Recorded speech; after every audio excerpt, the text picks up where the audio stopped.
साधना केल्यानंतर तुमची आवाज येतील. किती? फक्त 1 वर्ष. त्याला जास्त जास्त मेहनत नाही त्याला. आणि 12 स्थानं जे 12 जे आहेत काय अंग आहेत, हे 5 स्थानं रेषा तुमची निघणारच नाहीत. मी आता 7 स्थानांना आवाज काढला होता, सप्तस्वर. तुम्ही जर पेटी लावली आणि माझा स्वर लावला तर जुळलाच पाहिजे. एक पेटीचा स्वर बदलत हे बी, कारण पेटी कशी आहे आर्टिफिशियल आहे, पण हा स्वर नाही बदलणार. तर साधकाला पहिल्यांदा हे स्वर यायला पाहिजेत. आरती बघा आता बघा घडी सांगतो.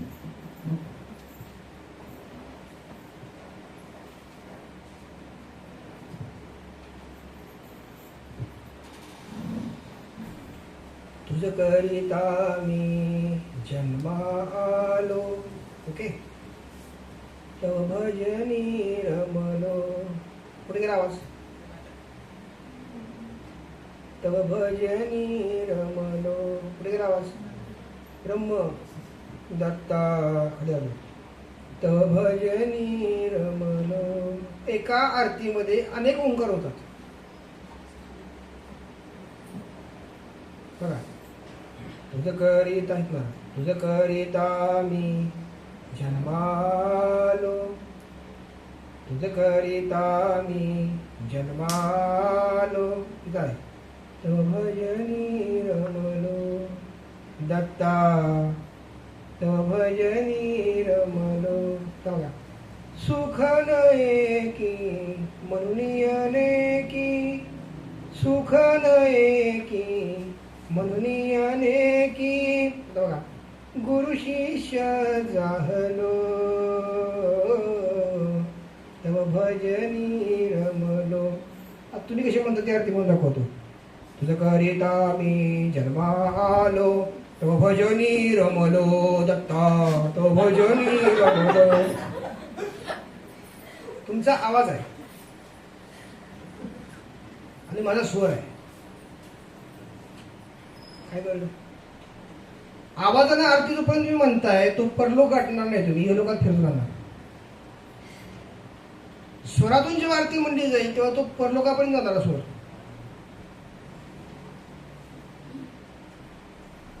आपलं सगळं प्रॅक्टिकल आहे. टीका टिप्पणी कोणा करायची नाही आपल्याला. तुम्ही स्वराचं ज्ञान तुम्हाला व्हायला किमान 12 वर्ष जातील.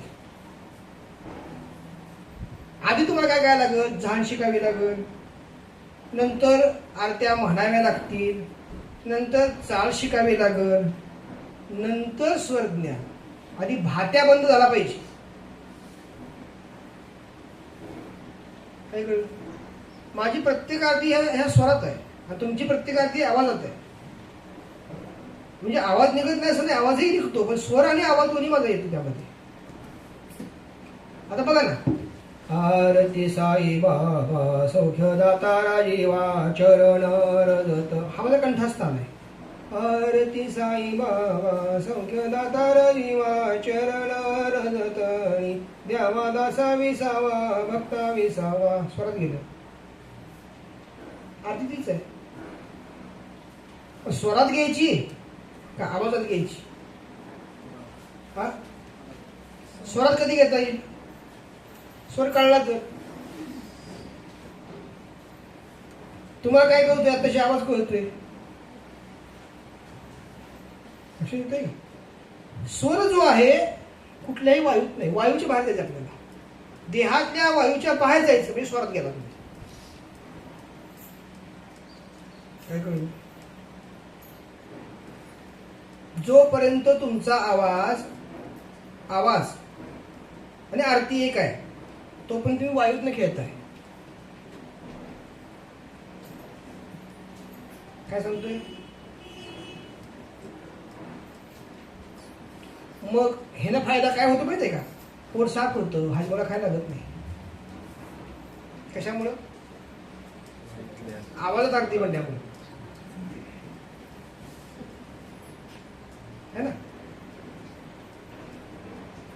विषय कळतोय का? स्वरात आरती म्हणली तर काय होईल? देहच बाहेर राहणार नाही, पोट साफचा विषय राहत नाही. पुढे शिल्लक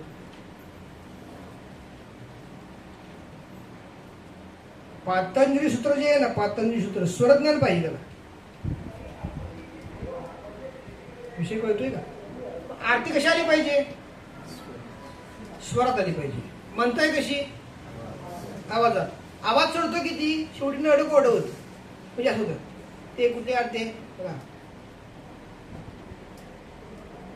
आता बघा, दत्त स्वरात गेला का? दत्ता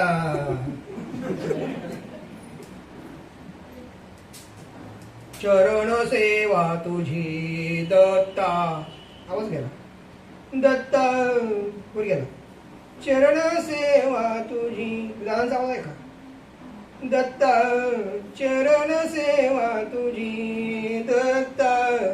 कारण होतं काय, तुम्ही जर आवाजात गेला का नाही, घसा बसला. दुसऱ्या दिवशी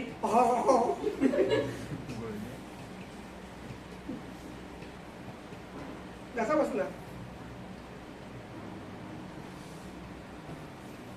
कारण घशावर पेशाळ्यानंतर काय होणार?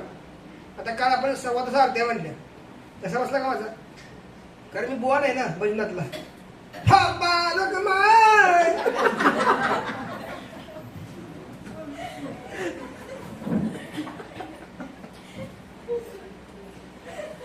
बघा तुम्ही, बघा अभ्यास करा या गोष्टींचा तुम्ही. जय जय ठो बालक माय तिकडे म्हणते, तिकडे म्हणत असते. कोण मोठं ना बोलते बघूया.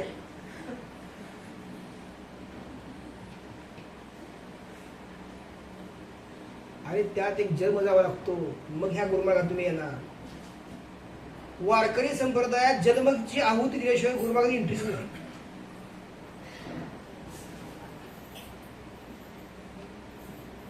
काय करू? अरे साधा गणित घ्या. आता हे पिशाचे सगळे आहेत ना, तुम्ही एक ट्रिक सांगू. ट्रिक सगळ्या प्रकारचे पिशाचे आहेत ना, त्या वायूशी निगडीत आहेत. काय कळलं? हा सगळ्या पिशाचे. हा बरं, मी भू सुद्धा कळतंय का? का माहित म्हणजे का असला तुमच्या हसण्यात आम्हाला पण घाला, काय अडचण नाही. तुम्ही जे करता, तुम्हाला जे पटतं, तुम्ही ज्या करता, पंक्तीला संत्र्या खाया प्यायला जाता, मी तुम्हाला ते सांगतोय.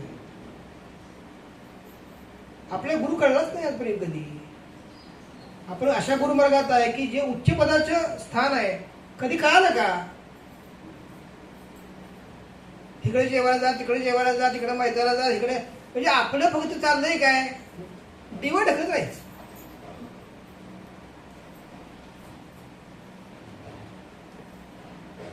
ह्याला वायू भेदन साधना म्हणतात. काय म्हणतात? म्हणजे आरती. ह्या वायूमध्ये फक्त प्राण जीवन ठेवायचा, फक्त प्राण. त्या प्राणाला असे शब्दात घालायचं, ब्रह्मात घालायचं की स्वरातून तो वर गेला पाहिजे. कोण? प्राण. प्राण स्वरातून वर गेला पाहिजे, कुठल्याही वायूचा संपर्क न करता.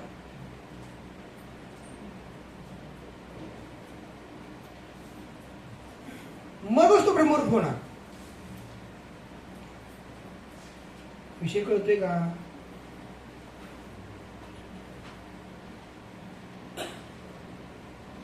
आणि जोपर्यंत तुम्ही आरती, मगाशी त्यांनी सांगितलं ना की पिठावर काय आहे, जोपर्यंत तुम्ही आरती करताना आवाजात करताय आरती, तोपर्यंत तुमची पितृमुक्त होतील कशी? म्हणून गुरुबरोबर लागताय. तुम्ही म्हणा ना कॅसेट लावा, हे लावा, ते काय सांगू तुम्ही करायला ह्या गोष्टी?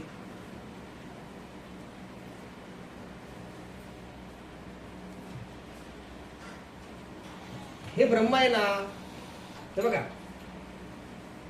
ब्रह्मापर्यंत तुमचा जो खेळ आहे ना, तुमच्या देहाचा सगळा खेळ आला तो. त्या ब्रह्माच्या बाहेर तुमचा जीव जातोय कुठं?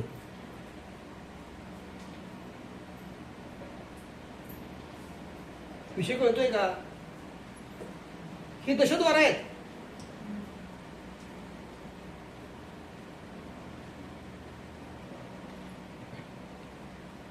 प्रत्येक क्षणोक्षणी कर्माचं विपाक चालू असतो, विघटन चालू असतं.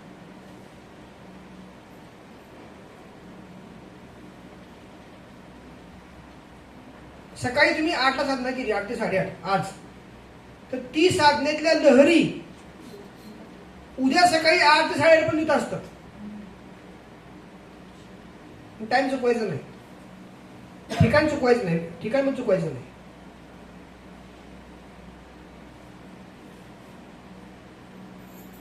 आणि जेव्हा तुम्ही स्वरानं हे शिकायला लागाल, आनंदी आनंद सगळा आहे.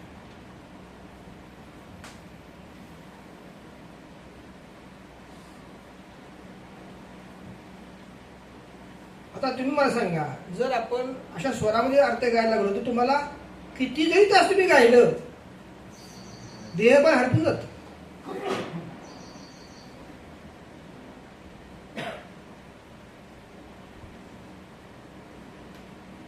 आणि नुसती तुम्ही आरती लावून जर त्या पद्धतीने गायला लागला, तुमच्या आवाजात तुमच्या अर्थ येणार नाही. स्वर ज्ञान तुम्हाला झालं पाहिजे. ते कधी बी पहिली 5 पॉइंट, नाभी, हृदय, कंठ, ब्रह्म, 5 आधी ऍक्टिव्ह करून घेतले पाहिजेत.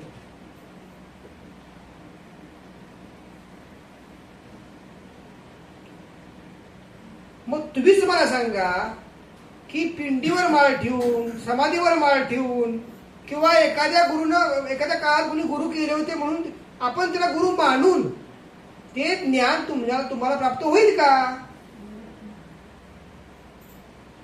का तुम्ही प्रत्यक्ष गुरुकडून हे शिकून घेतलं पाहिजे?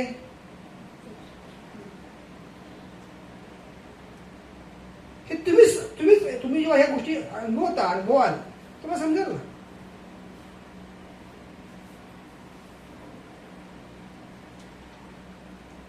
आणि दुसरं पण असं दादा म्हणायचे,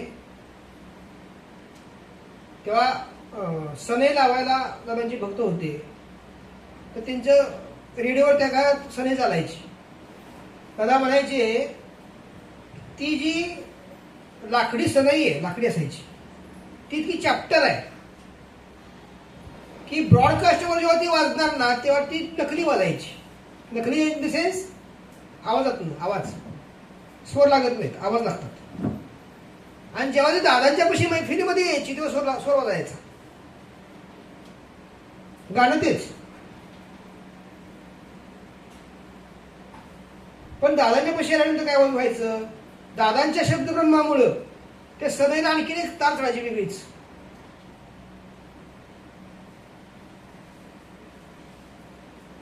निमित्त मात्र दाखवलं का नाही कसं.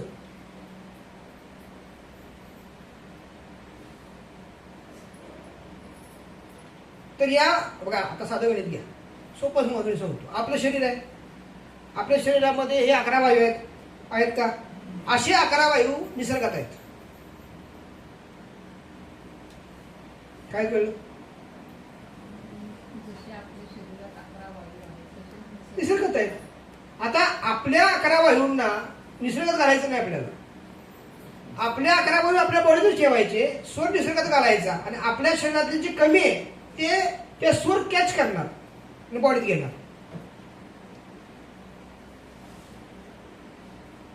ते कसे घेणार? श्वासाद्वारे करतो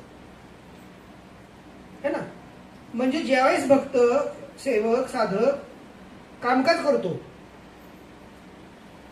म्हणजे काय करतो, त्या भक्ताचं पाप स्वतःच्या देहात धारण करून घेतो.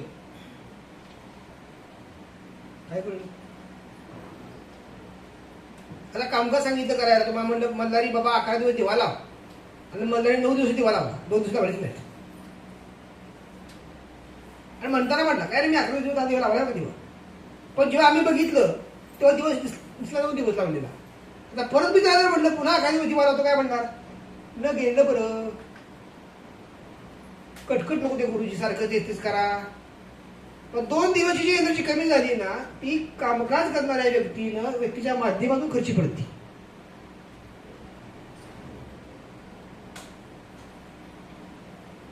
काय कळलं?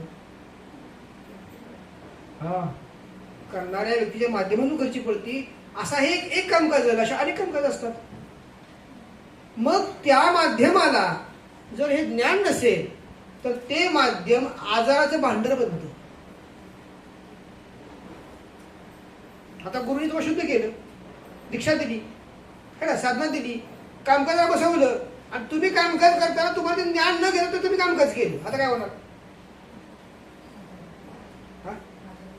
आता बघा ना, आईनं सांगितलं लग्न केलं का बाई पुरीचं केलं, भाकरी शिकवली का शिकवली, ते सांगितलं तव्याला हात लावून कसं भासतो तवा, ऐकून बोलतं घेतलं, आणि स्वयंपाक करताना भाकरी तव्यावर हात लावत केलं, काय होणार? बसणार ना. मग चटका तो बसलेला चटका जाईपर्यंत काय करायला लागेल तुम्हाला?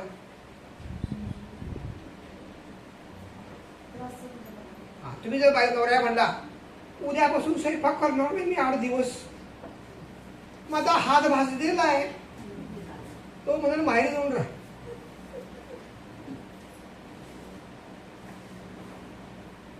मग कसं होतं?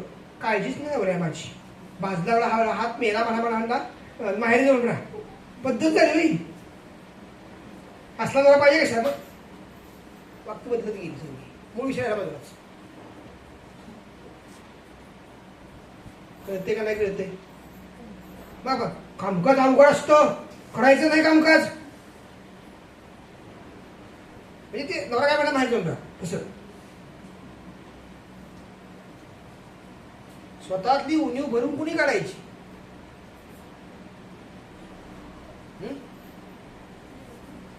अहो नाथांचे मंत्र म्हणता येत नाहीत. सांगा बरं कोण कोण मंत्र म्हणतं एका श्वासात नाथांचे? सांगू शकाल? एका श्वासात 1, अजून 2, बघा बरं कशी नावात आली फटाफट. आता ज्याला माहित नाही त्याला म्हणत का मी?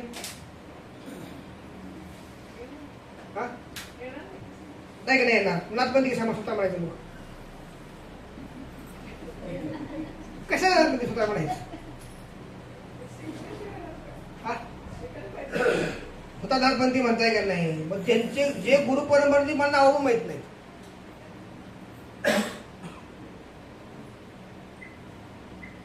तुला म्हणे युद्धाला चला, तलवार धरा, नको भीती वाटते. काय सांगितलं? तलवार धरा 10 फुटी. काय म्हणणार तुम्ही? भीती वाटते बाबा तलवारीची आपल्याला, मग युद्ध कसं घेणार?